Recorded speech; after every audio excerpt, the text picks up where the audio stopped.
Fait qu'aujourd'hui, on s'en va visiter le centre de tri de Saint-Michel pour essayer de mieux comprendre comment se passe le recyclage des matières, puis aussi essayer de voir c'est quoi le matériel idéal qu'on peut utiliser pour la confection de nos bouteilles, que ce soit de nos jus, mais les nouveaux produits qu'on est en train de développer.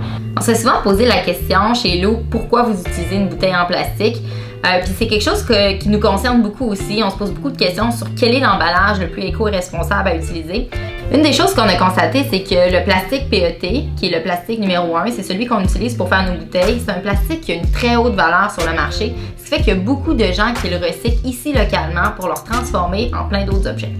Ce qui est intéressant aussi avec le plastique PET, c'est que c'est le plastique le plus recyclé et recyclable au Canada. C'est-à-dire qu'il y a une très grande accessibilité au recyclage de cette matière-là partout à travers le pays, contrairement à d'autres plastiques, par exemple compostables, où c'est très difficile d'avoir accès au compost industriel.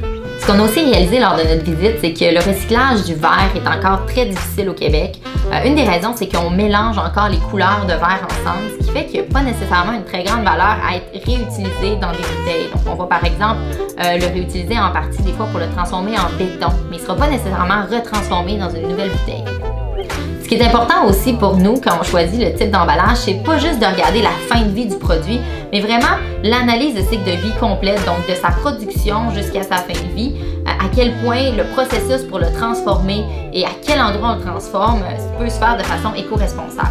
C'est sûr qu'il y a une contrainte au niveau de notre produit, c'est qu'on voulait vraiment garder un jus cru pressé à froid, donc c'est-à-dire qu'on ne voulait pas utiliser de chaleur pour le pasteuriser.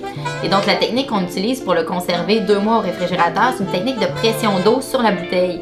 Et donc si on utilise du verre par exemple, ça éclate et ce type de plastique-là va résister.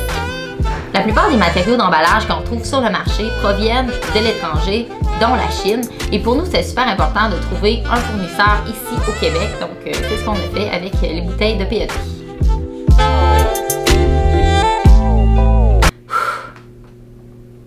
Ça joue.